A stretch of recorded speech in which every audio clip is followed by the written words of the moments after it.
अशोक जी, एक बच्चा कह रहा है कि जिसने टॉप किया वो मूर्ख है, मैं फेल हुआ, मैं काबिल हूं, तो उसकी कोई नहीं मानेगा, उसके तो कंटाप लगेगा ही। ठीक, जब ये सब गलत किए तो इनकी तो जमानत जब्त हो जानी चाहिए थी भाजपा वालों की। मैं समझना चाह रहा, 16 साल गुजरात में और 11 साल यहां, 12 साल, और चुनाव से ऐसा नहीं कि कट्टा मेज पे रख दिया, बोला कौन है माइकल लाल, अब नहीं हटूंगा, ऐसा तो है नहीं भारत में। चुनाव से ही आना है, चुनाव से ही जाना है। इंदिरा गांधी तक को चुनाव के बाद हारी तो चुपचाप छोड़नी पड़ी कुर्सी, बाकी की तो छोड़ ही दो। मुलायम सिंह हारे तो ऐसा तो हुआ नहीं कि ना नहीं आ जाओ गुड्डू राइफल ले लो, आप नहीं छोड़ेंगे मुख्यमंत्री को, ऐसा तो हुआ नहीं। हारे तो छोड़े, भारत का व्यवस्था है। तब मैं समझना चाह रहा हूं कि जब ये सब गलत गड़बड़ किए विवेक जी के मुताबिक, क्या बर्बाद हो गया देश, तो ये लोग हार क्यों नहीं गए? इनकी जमानतें जब्त क्यों नहीं हो गई?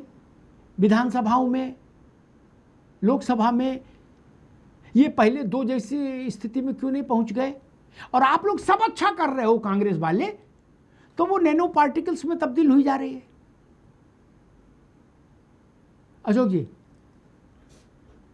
देखिए अमिताभ जी, एक कहानी हम लोग बचपन में पढ़े थे रंगे सियार की, और वो सियार जो है एक धोबी के नाद में गिर गया, नील वाला नाद था उसमें गिर गया। उसके बाद उसका कलर नीला हो गया, वो जंगल में गया, सारे जानवरों से कहने लगा कि मैं दैवीय अवतार हूँ, मैं देवदूत हूँ और मैं राजा हूँ, स्वघोषित राजा बन गया। उसका प्रभाव कुछ दिन तक चला उस रंगे सियार का, लेकिन एक दिन ऐसा हुआ कि सारे सियार हुआ हुआ कर रहे थे, ये देखा इधर कोई नहीं था, ये भी हुआ हुआ करने लगा। सारे जानवर समझ गए कि ये तो रंगा सियार झूठे देवदूत बना घूम रहा है। वही स्थिति है आज इस देश में। देखिए, भ्रम और झूठ के पांव बहुत लंबे नहीं हो सकते। आपने अभी तमाम पीछे की अशोक जी, एक मिनट, 26 साल में कितने चुनाव हो गए, जरा जोड़ लीजिए। कैसा भी रंग हो वो उतर जाएगा, कैसी बात कर रहे हो आप महाराज?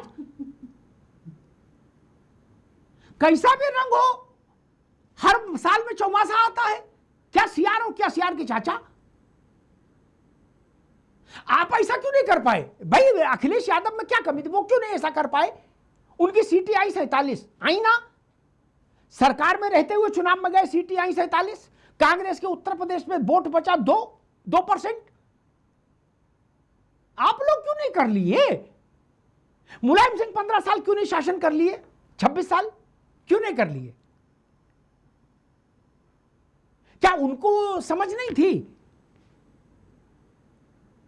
अशोक जी, अगर इतना ही सरल है तो मुलायम सिंह जी को ऐसा कर लेना चाहिए था, मायावती जी को ऐसा कर लेना चाहिए था, राहुल गांधी को ऐसा कर लेना चाहिए था।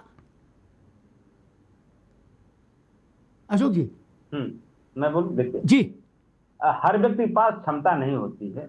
तो ये मानो कि हम लोगों के पास क्षमता नहीं है लड़ने की। नहीं, किस चीज की क्षमता? लड़ने तो की अभी आगे बताई नहीं। अच्छा। हर व्यक्ति के पास झूठ बोलने की, भ्रम फैलाने की, फर्जी माहौल बनाने की क्षमता नहीं होती है। ये बिरले लोगों में होती है, और बिरले लोग जिनके पास ये अद्भुत क्षमता होती है वो कुछ दिन तक जनता पर राज कर ले जाते हैं, लेकिन धीरे धीरे मतलब इसका पटाक्षेप होता है। अशोक भाई, इसका पटाक्षेप होता है। अशोक भाई, एक मैं आपसे आज वो जानना चाहता हूं ताकि हमेशा के लिए ये मसला सुलझ जाए। आनंद जी सुन लो, ये कुछ दिन की टाइमलाइन जरा हमको समझा दो। 26 साल तो हो गए, मोदी जी को सत्ता के सर्वोच्च शिखर पर बैठे हुए 26 साल से ज्यादा हो गया। ठीक, पहली शपथ से लेके आज तक बिना किसी ब्रेक के, अंतराल के। ठीक, मैं आपसे समझना चाह रहा हूं, और कुछ दिन क्या होता है? मतलब 50 साल हो जाए तो कुछ दिन माना जाएगा पूरा होना? क्या माना जाएगा? 26 तो हो गए, कुछ दिन क्या होता है? 26 साल कुछ दिन होता है, चौथाई शताब्दी होती है। अशोक जी जी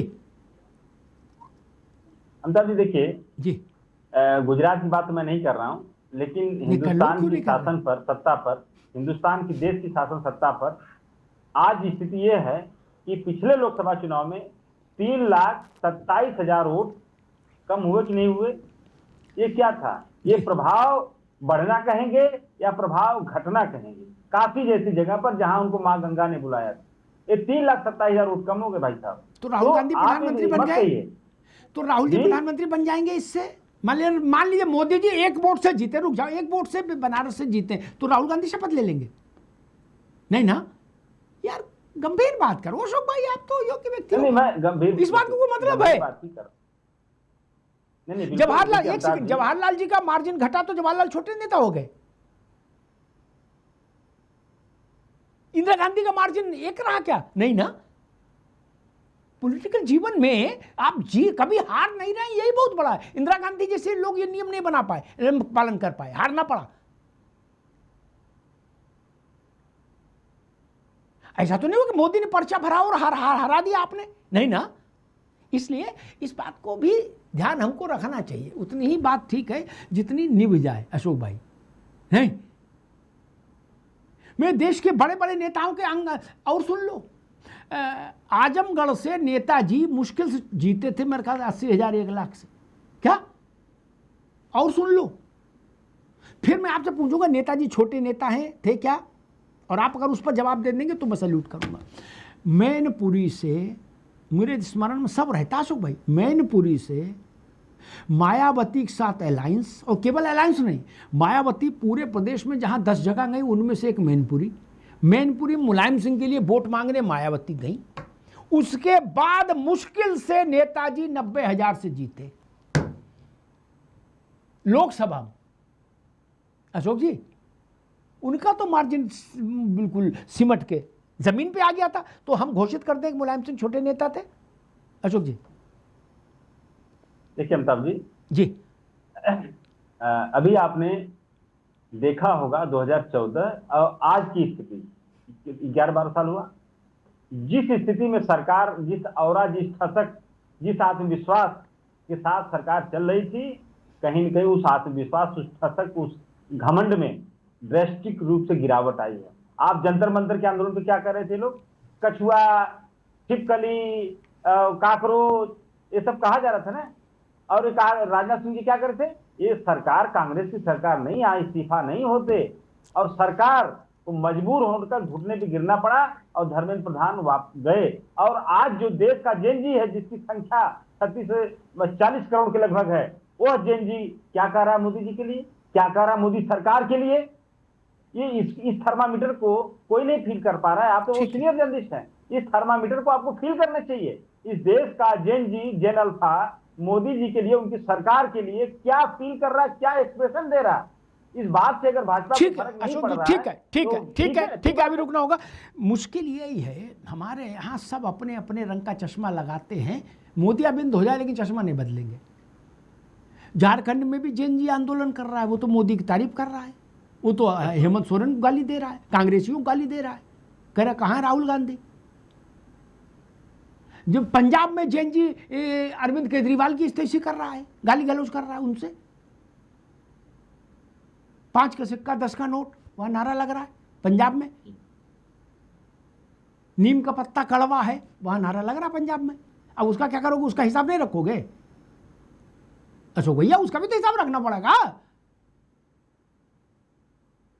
जैन जी की तलवार लेके खुश ना हो, वो कांग्रेस को खुश रहने दो, आप खुश ना हो भैया।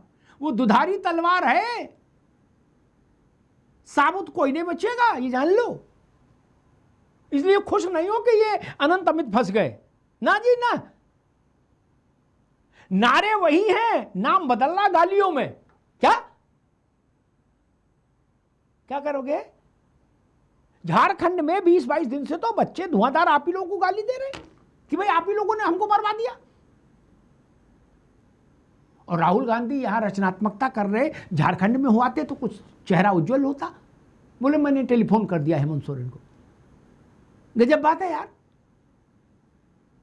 खैर अनंत अमित, विषय वही है कि ऐसी रचनात्मकता जिससे एक दूसरा स्वतंत्र राष्ट्र जो हमारा मित्र राष्ट्र भी है, वो आधिकारिक तौर पर आपत्ति जता दे कि भाई आपके यहाँ की लोकल पॉलिटिक्स में आप हमारे देश की निर्वाचित प्रधानमंत्री को क्यों अपमानित कर रहे हैं। इससे ज़्यादा और शर्मनाक क्या हो सकता है? ये लड़ाई भाजपा कांग्रेस की इंटरनल लड़ाई है ना, ये भारत की लड़ाई तो नहीं ना इटली से। फिर ये प्रपंच क्यों?